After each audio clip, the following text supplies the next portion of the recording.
우리를 향한 하나님의 사랑이 이 세상 무엇보다 큰 줄을 믿습니다. 그 크신 하나님의 사랑 다 함께 찬양하시겠습니다.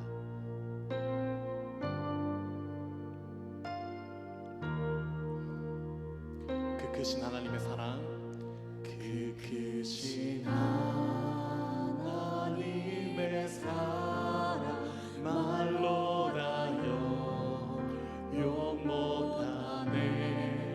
저 높고 높은 별을 넘어 이 낮고 낮은 땅 위에 죄범한 영혼 구하여 그 아들 보내사 화목제로 삼으시고 죄 용서하셨네. 하나님 크신 사랑을 증량다 못하네. 영원히 변치 않는 사랑 성도여 찬양하세.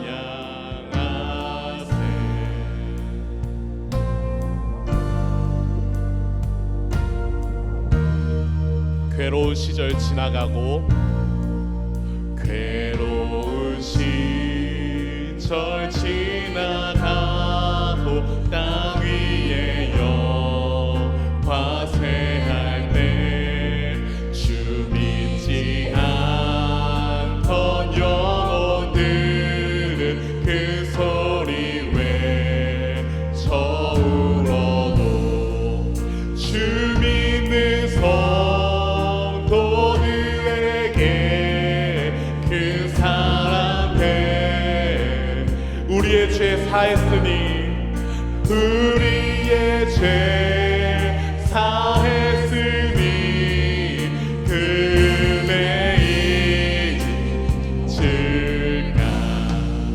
하나님 크신 사랑을 증량다 못하네. 영원히 변치 않는 사랑 성도여 찬양하세. 하늘을 두루마리 삼고 바다를 몸을 삼아도 한없는 하나님의 사랑 다 기록할 수 없게. 하늘을 두루마리 삼고 바다를 몸을 삼아도 하나님의 사랑 다 기록할 수 없. 아멘. 하나님의 크신 사랑, 하나님의 크신 사랑 그 어찌하실까. 저 하늘 높이 쌓아도 채우지 못하리. 하나님 크신 사랑을 증량다 못하네.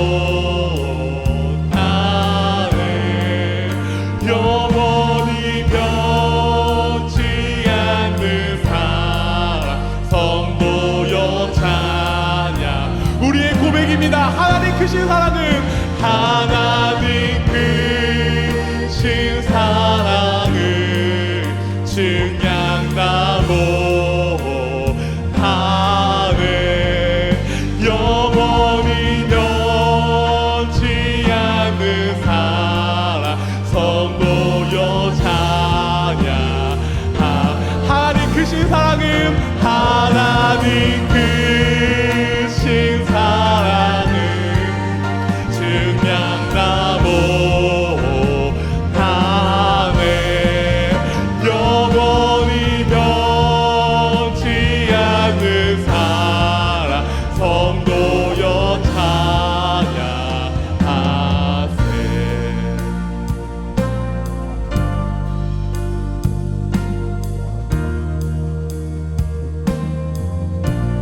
영원하게 변하지 않는 사랑, 우리의 찬양의 이유입니다. 우리 영원토록 주의 이름을 높입니다. 할렐루야. 하나님 앞에 영광의 박수 돌리도록 하겠습니다.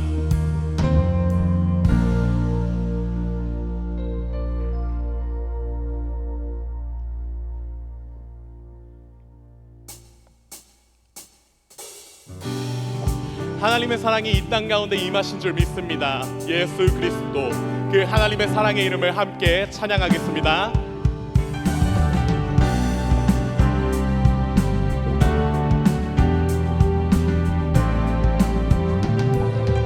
주의 이름 높이며 주의 이름 높이며 주를 찬양하나이다. 나를 구하러 오신 주를 기뻐하나이다.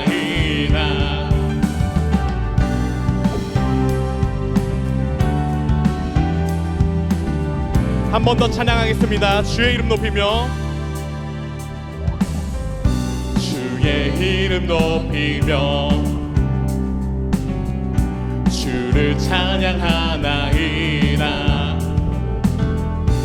나를 구하러 오신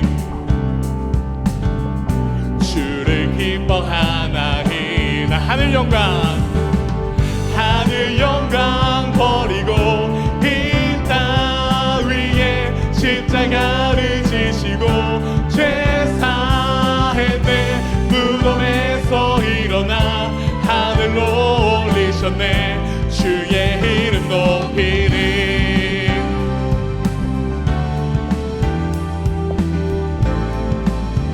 주의 이름 높이며 주의 이름 높이며 주를 찬양하나이다. 아멘. 나를 구하러 오신 주를 기뻐합니다.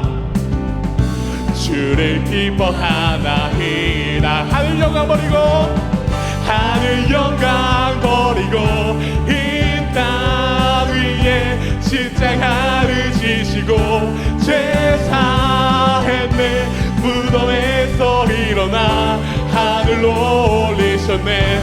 주의 이름 높이 하늘 영광 버리고 하늘 영광 버리고 이 땅 위에 십자가를 지시고 죄 사했네. 무덤에서 일어나 하늘로 올리셨네. 주의 이름 높이리. 이 시간 우리 목소리로 고백하겠습니다. 하늘 영광 버리고 하늘 영광 버리고 이 땅 위에 십자가를 지시고 죄 사했네. 무덤에서 일어나 하늘로 올리셨네.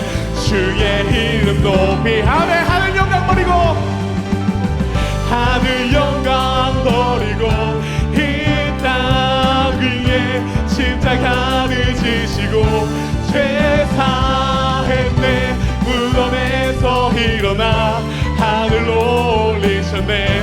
주의 이름 높이리.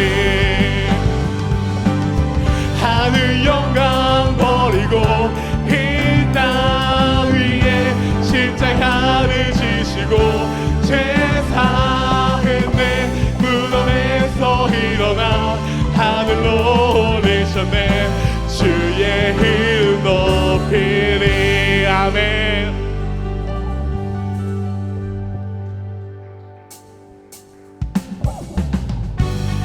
그 하나님의 사랑이 함께하기에 우리가 좁은 길도 걸을 수 있을 줄 믿습니다. 우리 매일 기쁘게 찬양하겠습니다. 내가 매일 기쁘게 순례의 길 행함은 주의 팔이 나를 안보함이요. 내가 주의 큰 복을 받는 참된 비결은 주의 영이 함께함. 내가 매일 기쁘게 순례의 길 행함은 주의 팔이 나를 안보함이요. 아멘. 내가 주의 큰 복을 받는 참된 비결은 주의 영이 함께함이라. 성령이 계시네. 할렐루야. 함께하신 성령이 계시네. 성령이 계시네. 할렐루야. 함께하시네. 좁은 길을 걸으며 밤낮 기뻐하는 것 주의 영이 함께함이라. 아멘. 우리 함께 찬양하겠습니다. 나와 동행하시고 나와 동행하시고 모든 염려하시니 나는 숲의 새와 같이 기쁘다. 내가 기쁜 마음으로 주의 뜻을 행함은 주의 영이 함께함이. 나와 동행하시고 모든 염려하시니 나는 숲의 새와 같이 기쁘다. 내가 기쁜 마음으로 주의 뜻을 행함은 주의 영이 함께함이라. 성령이 계시네. 성령이 계시네. 할렐루야. 함께하시네. 성령이 계시네. 할렐루야. 함께하시네. 좁은 길을 걸으며 밤낮 기뻐하는 것 주의 영이 함께하는. 성령이 계시네. 성령이 계시네. 할렐루야. 함께하신 성령이 계시네. 성령이 계시네. 할렐루야. 함께하시네. 좁은 길을 걸으며 밤낮 기뻐하는 것 주의 영이 함께하. 성령이 계시네. 할렐루야. 성령이 계시네. 할렐루야. 함께하시네. 성령이 계시네. 할렐루야. 함께하시네. 좁은 길을 걸으며 밤낮 기뻐하는 것 주의 영이 함께하. 좁은 길을 걸으며 밤낮 기뻐하는 것 주의 영이 함께하. 좁은 길을 걸으며 밤낮 기뻐하는 것 주의 영이 함께함이라. 우리와 동행하시고 우리를 사랑하시는 주님, 우리의 영원한 삶의 동행자가 되어 주시옵소서. 아멘.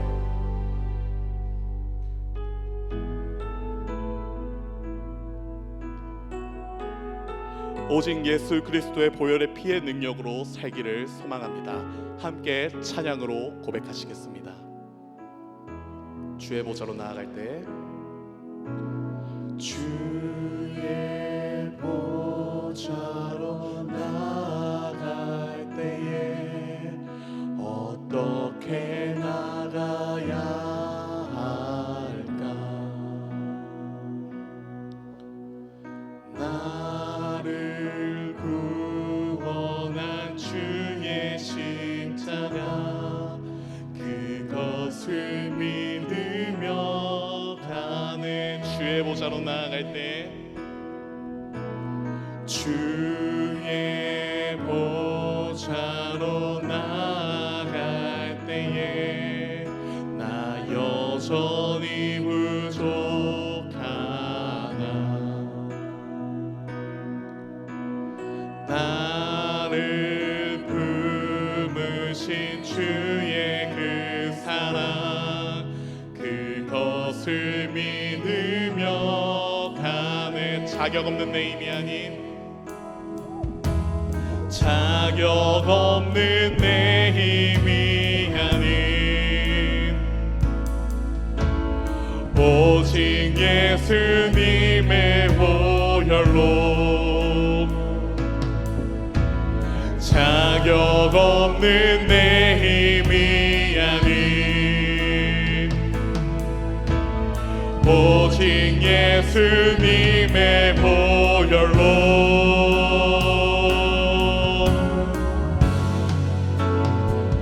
십자가의 보혈 완전하신 사랑 힘입어 나아갑니다.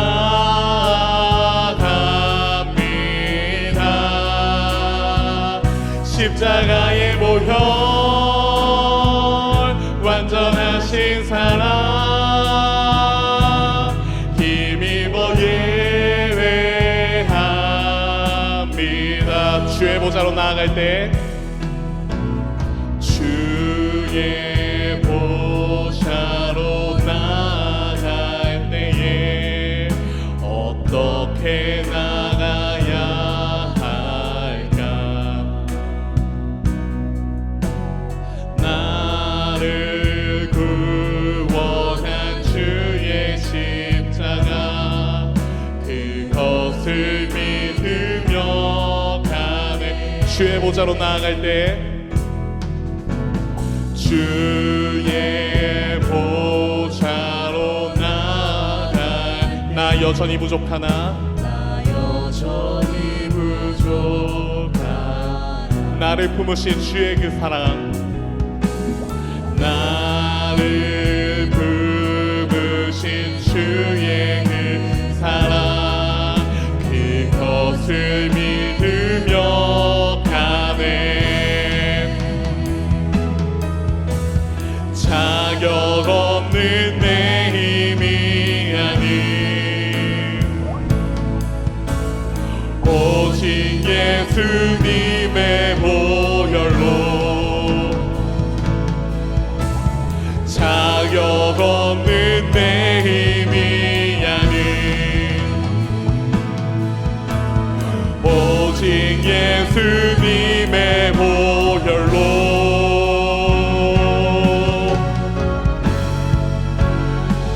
십자가의 보혈 완전하신 사랑 힘입어 나아갑니다.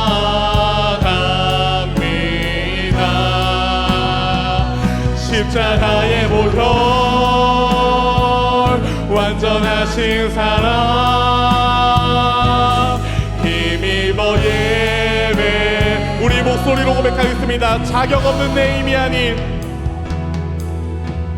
자격 없는 내 힘이 아닌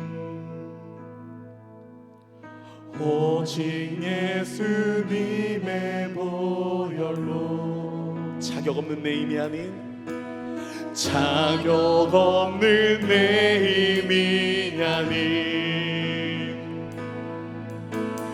오직 예수님의 보혈 자격 없는 내 힘이 아닌 자격 없는 내 힘이 아닌 오직 예수님의 보혈 자격 없는 우리의 힘이 아닌 자격 없는 내 힘이 아닌 오직 예수님의 보혈로 오직 예수님의 보혈로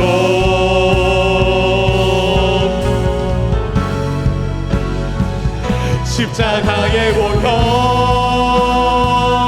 완전하신 사랑 힘입어 나아갑니다.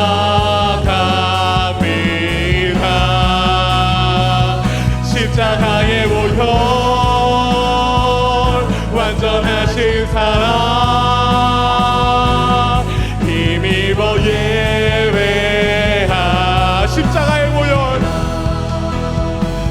십자가의 보혈 완전하신 사랑 힘입어 나아갑니다. 십자가의 보혈로 십자가의 보혈 완전하신 사랑 힘입어 예배합니다.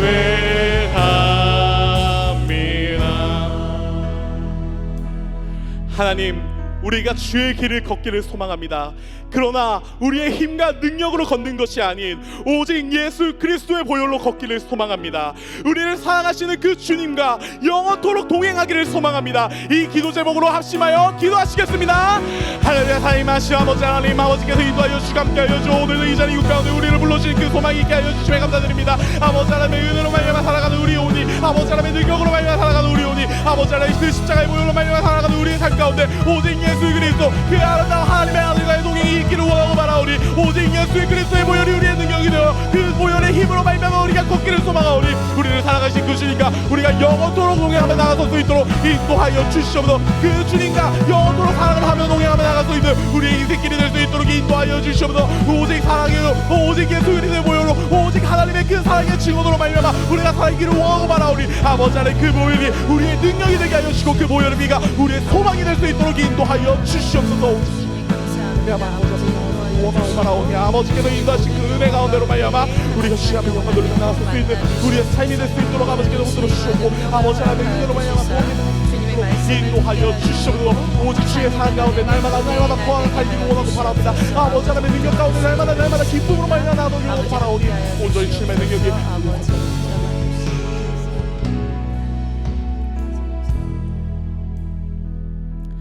오늘도 살아서 역사하시는 하나님 아버지, 고맙고 감사합니다. 주님, 우리를 이 자리에 불러주셨고 하나님의 말씀과 하나님의 뜻하심을 깨달아 알 수 있도록 은혜 베풀어 주시니 감사합니다. 주님, 오늘도 우리의 평생이 성령 하나님과 함께하는 삶의 은혜를 누리기를 결단하며 주님을 만나는 시간 되게 하여 주시옵소서. 지치고 피곤하고 고된 몸을 이끌고 이 자리에 나온 우리 사랑하는 제일교회 성도님들 위로하여 주시고, 오늘 말씀으로 우리의 삶에 하나님의 살아계심의 숨결을 느끼게 하여 주시옵소서. 우리를 구원하신 우리 주 예수 그리스도의 이름으로 기도드립니다. 아멘.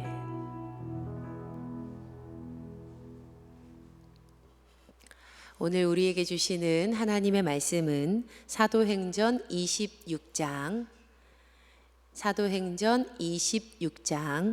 24절에서 32절까지의 말씀입니다. 사도행전 26장 24절에서 32절 말씀을 한 절씩 교독하시고 마지막 32절은 합독하시겠습니다. 바울이 이같이 변명하매 베스도가 크게 소리내어 이르되, 바울아, 내가 미쳤도다. 내 많은 학문이 너를 미치게 한다 하니. 바울이 이르되, 베스도가 가여, 내가 미친 것이 아니요 참되고 온전한 말을 하나이다. 왕께서는 이 일을 아시기로 내가 왕께 담대히 말하노니 이 일에 하나라도 아시지 못함이 없는 줄 믿나이다. 이 일은 한쪽 구석에서 행한 것이 아니니이다.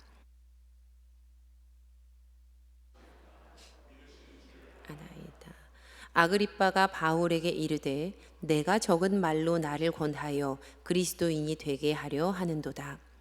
바울이 이르되, 말이죠.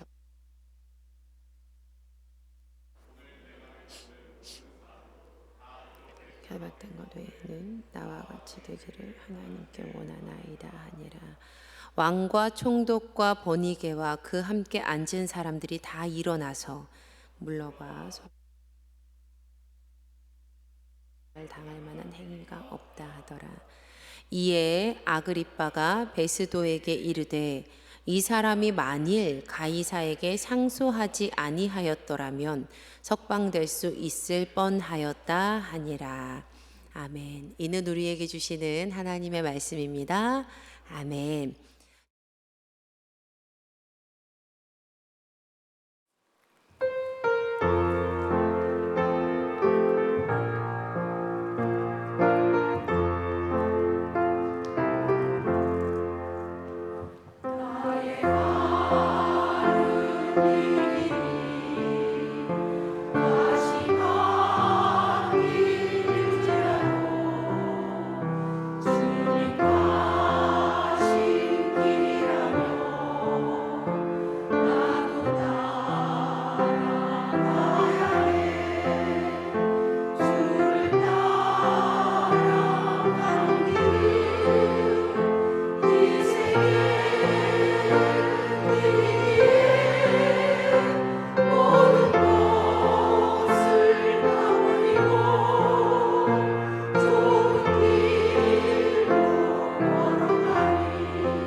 주님의 이름으로 성도님 한 분 한 분을 축복합니다.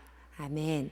오늘도 성령 하나님과 함께하는 삶의 은혜를 누리시기를 다시 한 번 더 주님의 이름으로 축복합니다.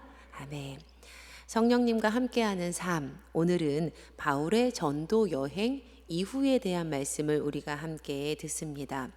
대체로 바울의 3차 전도 여행까지는 익히 들어서 알고 계시는데요. 그런데 그 이후에 바울의 여정이 어떻게 되는지 오늘 함께 나누어 보도록 하겠습니다. 예수님을 만나고 회심한 바울이요, 총 3차례에 걸쳐서 전도 여행을 떠났습니다. 바울의 전도 여행은요, 지금 현대 사회처럼 정말 여행하는 것이 아니었습니다. 목숨을 걸어야 하는 그러한 길이었어요. 그리고 목숨을 걸면서 떠난 바울의 전도 여행은 이방인들을 대상으로 복음을 전하는 것이었습니다. 그동안 가지 않았던 길을 그가 걸어가게 되었던 것이지요. 사도행전 13장부터 시작이 되었던 이 이야기는 다음과 같이 나눠볼 수 있습니다 라고 지난주 말씀을 드렸습니다. 1차 전도 여행이요 13장에서 14장까지고요. 2차 전도 여행이요 15장부터 18장 22절까지. 그리고 지난주 살펴봤던 3차 전도 여행은 18장 23절부터 21장 26절 또는 20장까지 보기도 합니다 라고 말씀을 드렸습니다. 2차에서 3차 전도 여행으로 넘어갈 때는요, 사도행전 18장 23절의 말씀이 그 기준이 되었죠. 얼마 있다가 떠나 곧바로 3차 전도 여행을 갑니다. 갈라디아와 부르기아 땅을 차례로 다니며 모든 제자를 굳건하게 하니라. 이제 사도행전 20장에 넘어오면요, 바울의 3차 전도 여행의 마지막 모습이 그려지고 있습니다. 바울은 아시아에서 더는 지체하지 않기 위해서 의도적으로 에베소를 지나칩니다. 왜냐하면 오순절 안에 예루살렘 교회에 도착하고자 했기 때문이었어요. 하지만 바울이 이 예루살렘으로 가기 전에 밀레도에서 에베소 교회의 장로들이 자신을 찾아와 주십시오라고 이렇게 그들에게 청하게 되는데요. 그들은 지체 없이 바울을 만나기 위해서 밀레도로 옵니다. 바울이 마지막으로 예루살렘 올라가기 전에 에베소 교회 장로들을 만나고자 했다. 그리고 또 지체 없이 그들이 바울을 만나기 위해서 밀레도로 왔다. 이 둘의 관계가 어떠했는지 우리가 잘 알 수 있겠죠. 바울에게 이 에베소 교회는 어떤 의미가 있는 교회였던가? 지난 시간에 1차와 2차 전도 여행의 중심 교회는 수리아 안디옥 교회 그리고 비시디아 안디옥 교회라고 말씀을 드렸습니다. 그리고 3차 전도 여행에서 중요한 교회는 에베소 교회였어요. 에베소 교회. 이 에베소는요, 바울의 3차 전도 여행의 가장 굵은 줄기였습니다. 성령의 임재와 방언, 예언의 역사, 그리고 두란노 서원에서의 강론, 병든 사람이 낫는 역사, 하나님의 말씀을 들은 마술사들이 어마어마한 양의 마술책을 다 불태워버리는 일, 그리고 은장색 데메드리오와 직공들의 소동까지. 에베소의 사역은요, 바울에게 굉장히 큰 의미가 있는 사역이었습니다. 6년 정도 걸친 이 3차 전도 여행의 반이나 되는 시간을 에베소 교인들과 그가 함께 했기 때문이었어요. 그러니 바울이 이제 예루살렘으로 올라가기에 앞서서 에베소의 장로들을 만나고자 했던 것이 당연한 일이었겠죠. 에베소 교회의 장로들을 만난 바울이요, 그들과 함께 겪었던 수많은 위협과 공격 속에서도 꿋꿋하게 복음을 지켰던 과거의 이야기를 함께 나눕니다. 우리도 그렇잖아요. 함께 사역했을 때 막 열심히 같이 사역했던 팀들, 목사님들, 전도사님들 만나면 우리 그때 그렇게 사역했잖아요. 우리 그때 그렇게 사역했잖아요. 이런 이야기 하잖아요. 지금 바울이 그렇게 이야기를 하는 거예요. 그런데 여기서 그 이야기가 그쳐지지 않고 바울이 이제 앞으로 이 사역이 어떻게 이어질지, 그러니까 장차 일어날 일, 미래에 대해서도 그가 밝힙니다. 과연 바울에게 장차 일어날 미래의 일은 어떠한 일이었던 것일까? 사도행전 20장 22절에서 23절 말씀을요, 우리 함께 읽어보셨으면 좋겠습니다. 사도행전 20장 22절에서 23절 말씀입니다. 시작. 보라, 이제 나는 성령에 매여 예루살렘으로 가는데 거기서 무슨 일을 당할는지 알지 못하노라. 오직 성령이 각성해서 내게 증언하여 결박과 환란이 나를 기다린다 하시나. 바울에게 장차 일어날 일은요, 어느 도시에서든지 투옥과 환란이 기다리고 있는 일이었습니다. 사실 우리는요, 무언가 중요한 일을 마쳤을 때, 그리고 특별히 그 일이 하나님의 일이었고 우리에게 참 보람이 되었다면 기대하는 마음으로 앞날을 그리는 바가 있습니다.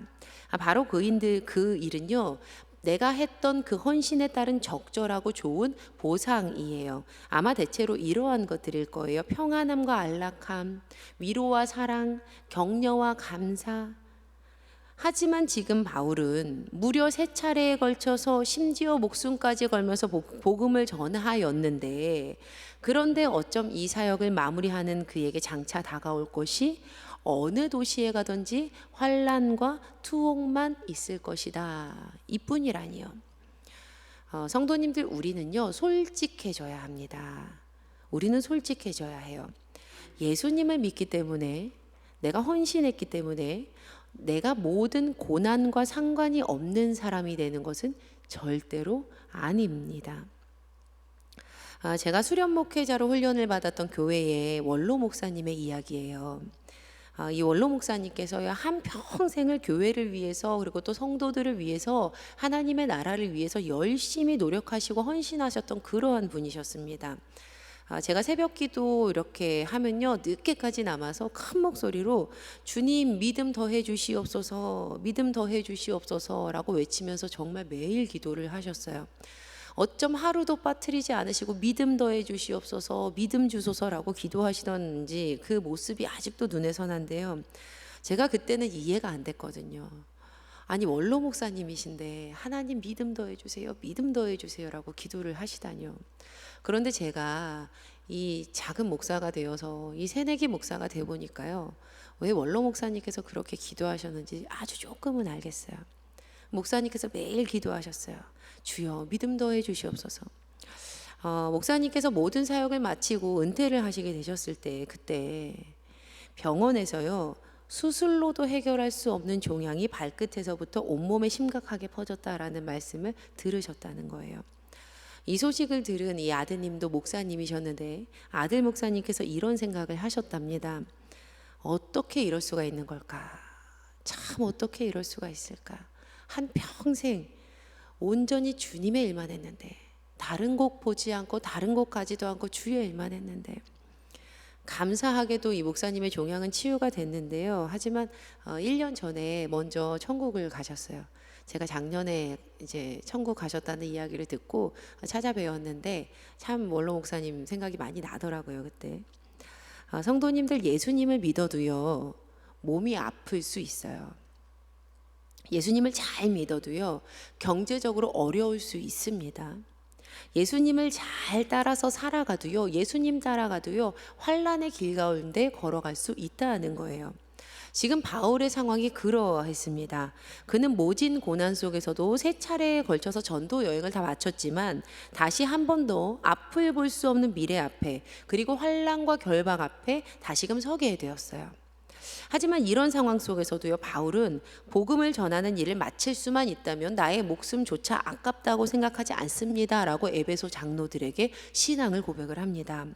그는 자신이 과거에도 목숨을 바쳐서 진심으로 복음을 위해서 사역했기 때문에 미래에도 나는 그러할 것입니다 라고 고백을 하는 거예요.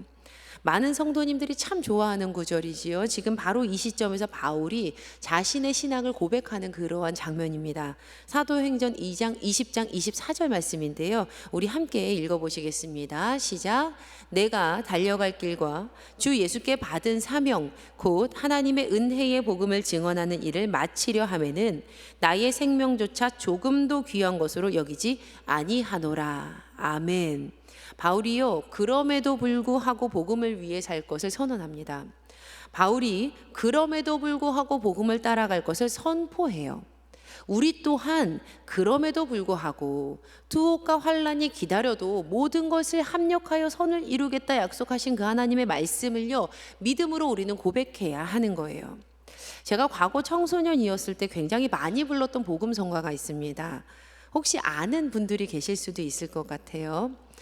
이 찬양 아세요? 그리 아니하실지라도, 이 찬양 아세요? 아셔요? 이 다음 가사가 어떻게 되죠? 그리 아니하실지라도, 예, 감사해요. 왜 감사합니까? 주님 뜻을 믿기 때문이죠.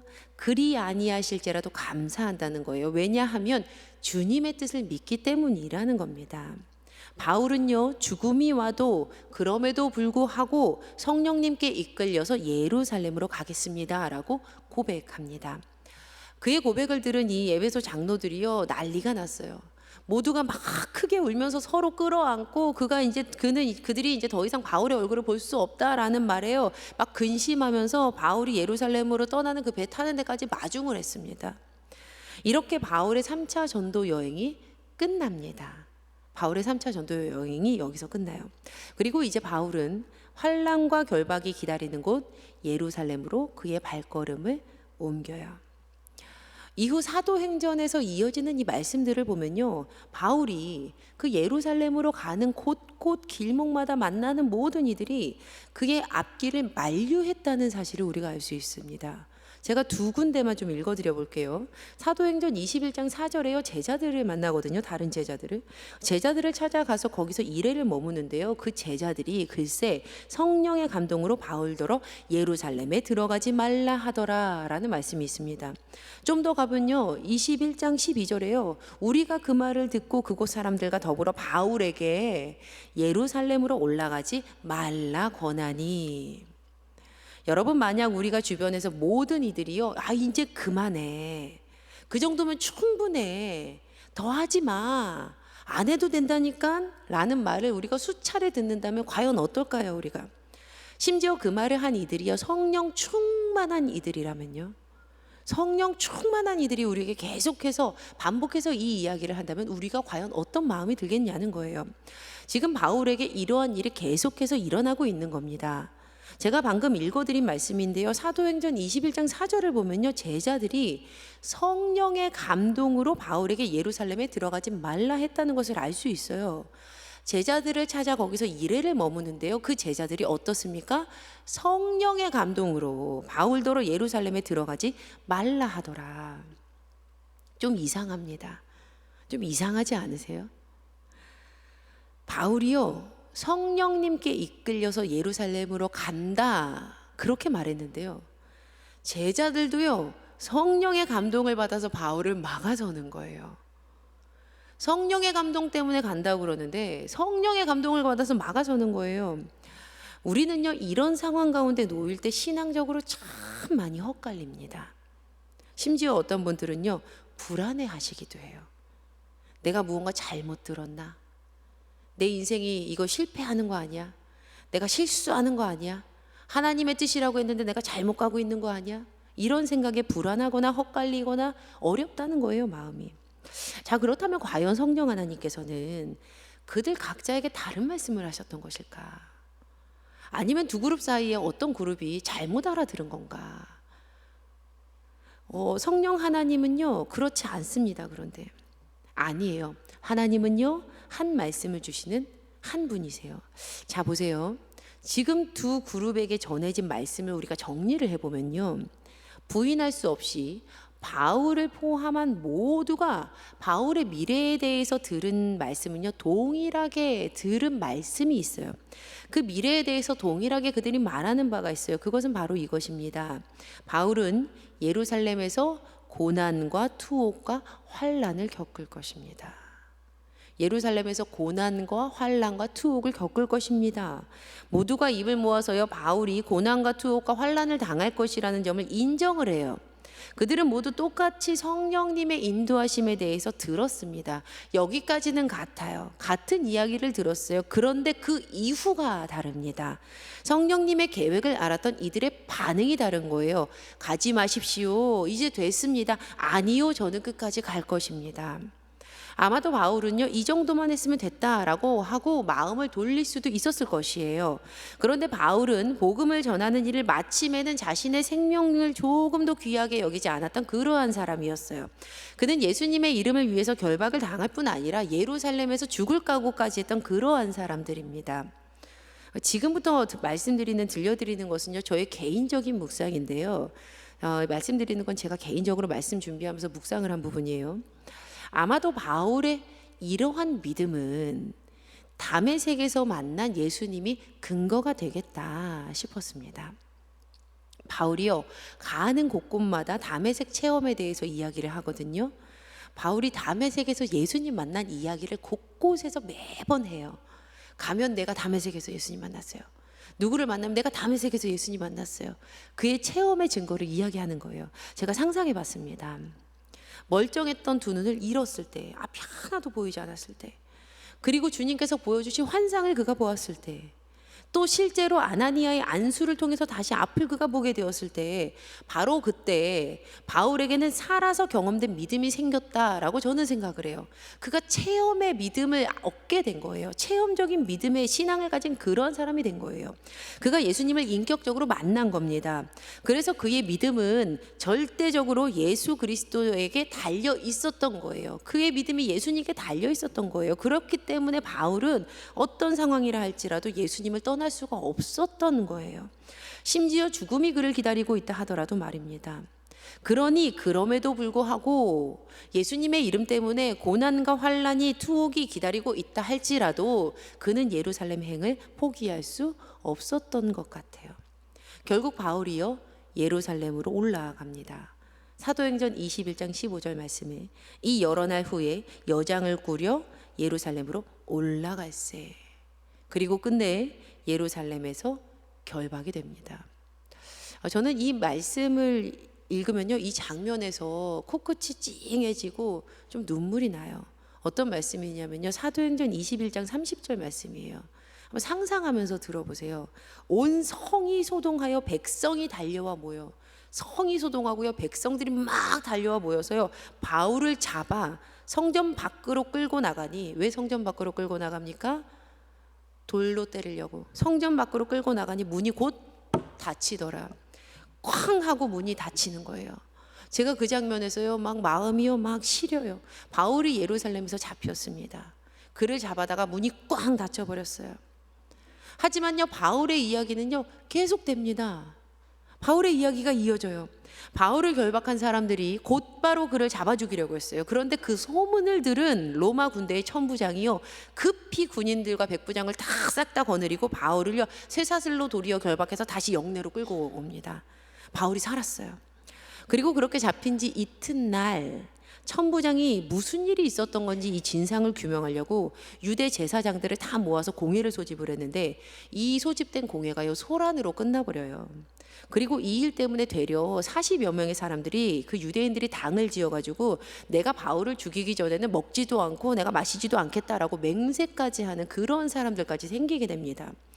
이 사실을 알게 된 천부장이요, 바울을 이렇게 두어서는 안 되겠다고 생각을 해요. 왜냐하면 그가 바울이 로마의 시민권자라는 사실을 알았기 때문이었어요. 심지어 바울이 날 때부터 시민권자였던 거예요. 그러니까 이게 큰일 날 일입니다. 사도행전 22장 27절에서 29절 말씀인데, 천부장이 와서 바울에게 말해요. 네가 로마 시민이냐? 내게 말하라. 이르되 바울이 대답하죠. 그러하다. 28절에요. 천부장이 다시 말해요. 천부장이 대답하되 나는 많이 돈을 들여서 이 시민권을 얻었어 라고 얘기합니다. 그러니까 바울이 말해요. 나는 나면서부터라 하니, 신문하려던 사람들이 곧 그에게서 물러가고, 천부장도 그가 로마 시민인 줄 알고, 날 때부터 시민인 줄 알고, 또 그 결박한 것 때문에 두려워하니라. 그러니까 지금 태생부터 로마 시민인 바울이, 자기보다 높은 계급에 있었던 그 바울이 두려웠던 천부장이요, 그를 감당할 수가 없으니까 벨릭스 총독에게 안전하게 호송해버려요.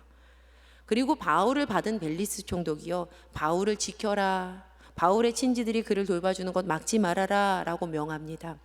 이렇게 바울이 갇힌 채로 2년을 지내요. 이렇게 바울이 잡혀 있었어요. 2년 동안. 사도행전 24장 27절 말씀을요, 제가 세 번역으로 준비해왔습니다. 왜냐하면 우리 개역개정은요 이태라고 되어 있는데 그게 요즘 말은 아니거든요. 2해가 지난 뒤에 2년 동안 갇혀 있었던 거예요. 그에게 무슨 일이 일어나냐면 보르기오 베스도가 벨릭스의 후임으로 직책을 맡게 되었다. 그런데 벨릭스는 유대 사람의 환심을 사고자 하여 바울을 가두어 둔 채로 내버려 두었다. 이게 무슨 이야기냐면요, 2년의 시간이 흘렀어요. 그런데 바울을 처음에 받아서 2년 동안 데리고 있었던 총독이요, 벨릭스 총독이었어요. 근데 이 벨릭스 총독의 뒤를 이어서 이 사람이 이제 총독직을 내려놓고 그의 뒤를 이어서 보르기오 베스도라는 사람이 총독이 되어 버린 거예요. 그런데 이 벨릭스가 자기가 총독 자리 내려놓으면 자기가 잡아다가 죄 없는데 구류해서 데리고 있었으면 그 사람 좀 풀어주면 좋잖아요. 그런데 이 벨릭스가요, 총독 자리 내려오면서요, 유대인들의 환심을 살려고 바울을 놓아주질 않는 거예요. 바울이 여전히 감옥에 계속 갇혀 있었습니다. 그렇게 총독이 바뀌어요. 새로운 총독 베스도가 세워지니까 하루는 아그리빠 왕이 이 버니게와 함께 베스도 총독에게 문안을 하려고 가이사랴에 오게 됩니다. 이 아그리빠가요, 가이사랴에서 여러 날 동안 함께 지내고 있는데 베스도가 바울의 이야기를 아그리빠에게 말하는 거예요. 제가 지금 한 사람을 구류하고 있습니다. 근데 유대인들이 걔를 계속해서 그를 고소하고 정죄하는 것을 계속 우리에게 청하는 거예요. 그런데 그 사람이 하는 이야기를 들으면 마땅히 죄가를 찾을 수가 없다는 말입니다. 제가 이 일을 어떻게 심리할지를 몰라서 그 사람에게 물어봤더니 그러니까 바울이 황제에게 판결을 받겠다라고 그가 호소를 했습니다. 그래서 저는 그 사람을 가이사랴에게 보내기까지 가두어 두어라라고 명령했습니다. 지금 바울이요 로마 시민이기 때문에 내가 황제에게 상소하노라라고 얘기하면요 로마로 가야 되는 거예요. 이제 그는 로마에 가서 다시 재판장 앞에 서야 되는 거예요.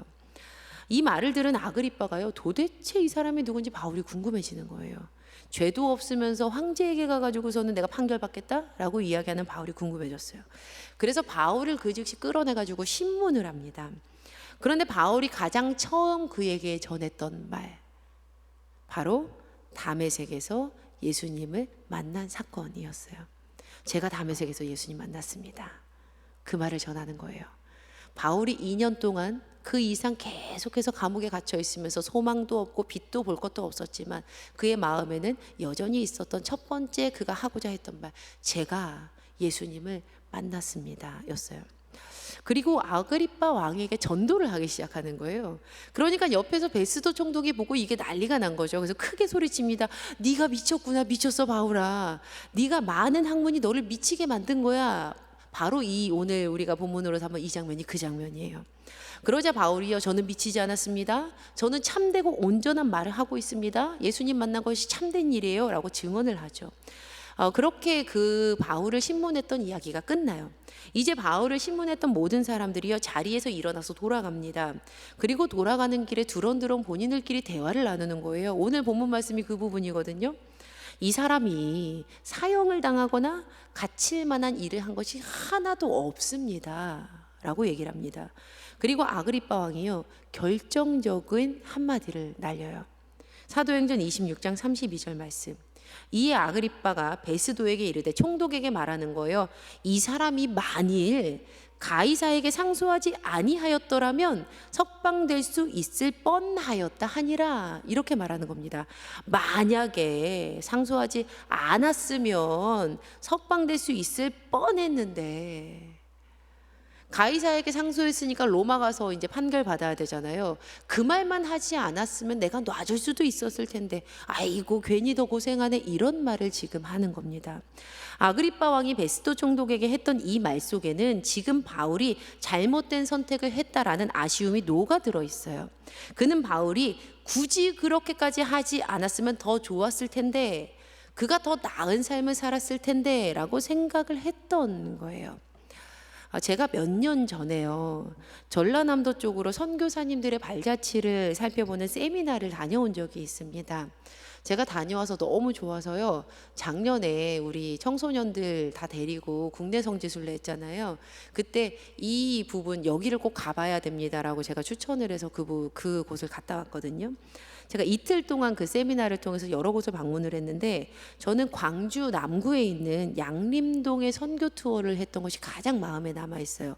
혹시라도 광주에 가셔서 양림동을 가실 분들이 계시면 선교 투어는 반드시 하시기 바랍니다. 양림동의 선교 투어는 꼭 하셔야 돼요.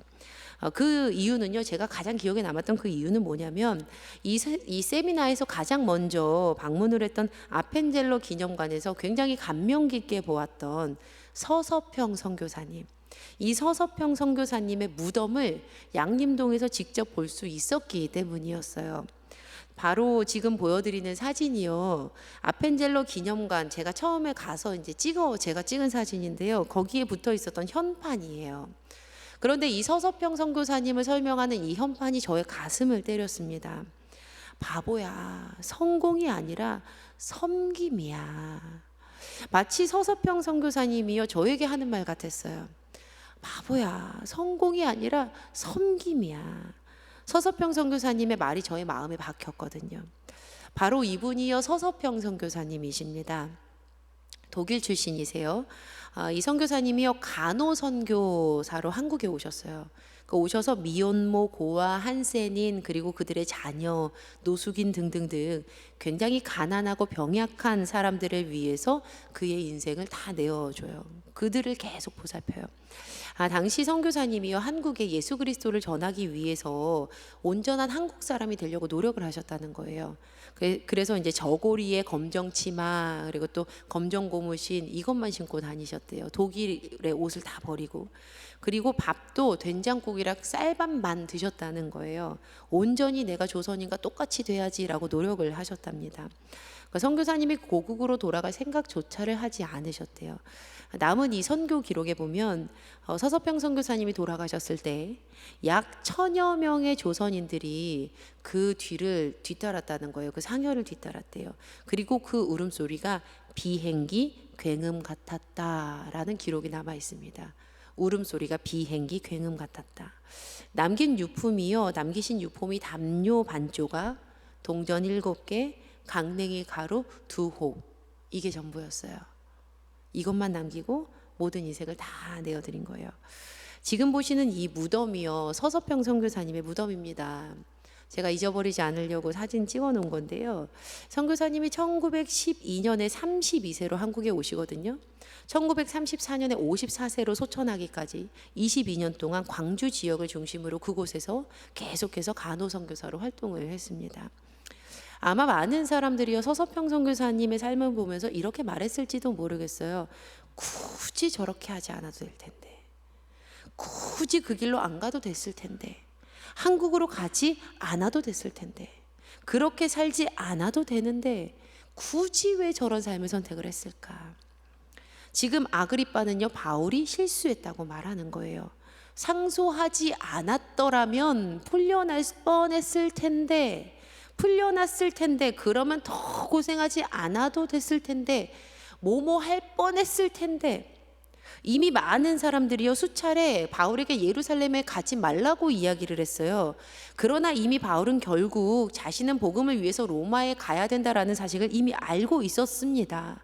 사도행전 19장 21절 말씀에요, 이 일이 있은 후에 바울이 마게도냐와 아가야를 거쳐 예루살렘에 가기로 작정하고 이르되 내가 거기에 갔다가 후에 로마도 보아야 하리라 하고. 당연히 바울은요, 이 모든 일을 다메섹에서 자신을 먼저 찾아와 주셨던 예수님의 뜻이라는 것, 그 성령 하나님의 뜻이라는 사실을 잘 알고 있었어요. 때문에 아무리 힘든 고난이라 할지라도 지금 그는요, 그 결박의 길을 향해서 나아갑니다. 바울은 지금까지 허락이 되었던 그럼에도 불구하고의 은혜를 알고 있었던 사람이었기 때문이었어요.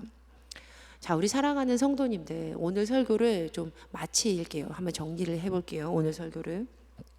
오늘 우리는요, 바울의 3차 전도 여행 그 이후의 이야기를 들어보았습니다. 성경을 보니까요, 그 길은 이미 그가 알고 있었던 것처럼 환난과 결박의 길이었어요. 하지만 우리 다음 주에 한 주 마지막 이야기가 남아있지요. 이것이요, 아직 시작에 불과합니다. 예루살렘의 길에, 고난의 길의 시작. 하지만 바울은요, 그럼에도 불구하고 예수 그리스도를 전하는 복음의 인생을 선택하면서 나아갑니다. 그리고 오늘 지금 이 시간 이 땅을 살아가고 있는 우리는 다 알고 있지요. 당시 바울의 삶은 누군가의 눈에는 잘못된 선택 같아 보였을 수도 있지만 결코 그의 인생은 실패하지 않은 인생이라는 사실 말입니다. 우리는 다 알고 있어요. 그의 인생은 실패한 인생이 아니라는 것. 그가 로마로 향하며 갔던 그 길, 예루살렘을 통하여 로마로 갔던 그 길 자체가 잘못된 길이 아니라는 사실. 아마 오늘날 세상은 우리에게도 이렇게 말할 겁니다. 더 이상 하지 마. 굳이 그렇게까지 안 해도 돼. 신앙생활 정도 끝에. 만약 그렇게 하지 않았더라면 더 좋았을 텐데, 손해보지 않을 뻔했을 텐데, 아프지 않았을 텐데, 편했을 텐데. 하지만 분명한 사실은요, 복음으로 살아가는 이들의 삶은요, 거기서 그쳐서는 안 된다는 거예요. 복음으로 살아가는 이들의 삶은요, 그저 그렇게 끝나지 않는다는 거예요. 물론 지금은요, 복음 때문에 손해보는 것 같아 보이고 어리석어 보이는 것 같아 보이고 부족해 보일 수도 있습니다. 나도 화낼 수 있고요, 나도 나 좋게 살아갈 수 있고요, 나도 내 헌신, 내 시간, 나만을 위해서 쓸 수도 있어요.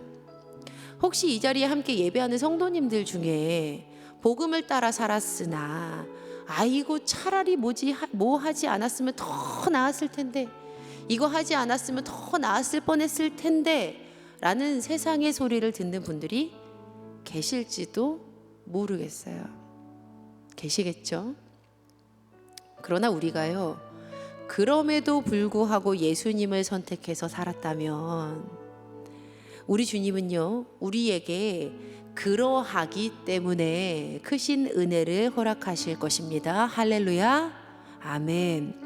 우리의 삶에 바울처럼 환난과 결박이 있다 하더라도요, 믿음으로 가야 할 길이라면 포기하지 않고 오늘도 우리의 예루살렘으로 우리는 올라가야 합니다.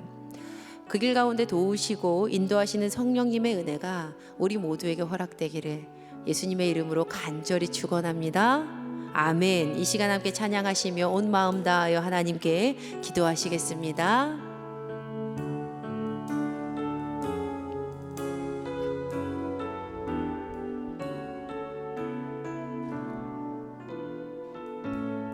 허무한 시절 지날 때, 허무한 시절 지날 때, 깊은 한숨 내쉴 때, 그런 풍경 보시며 탄식하는 분 있네. 고와 같이 너희를 버려두지 않으리. 내가 너희와 영원히 함께하리라. 억눌린 자 갇힌 자, 억눌린 자 갇힌 자, 자유함이 없는 자, 피난처가 되시는 성령님 계시네. 주의 영이 계신 곳에 참 자유가 있다네. 진리의 영이신 성령이 오셨네. 성령이 오셨네. 성령이 오셨네. 성령이 오셨네. 내 주에 보내신 성령이 오셨네. 우리 인생 가운데 친히 찾아오셔서 그 나라 꿈꾸게 하시네. 성령이 오셨네. 성령이 오셨네.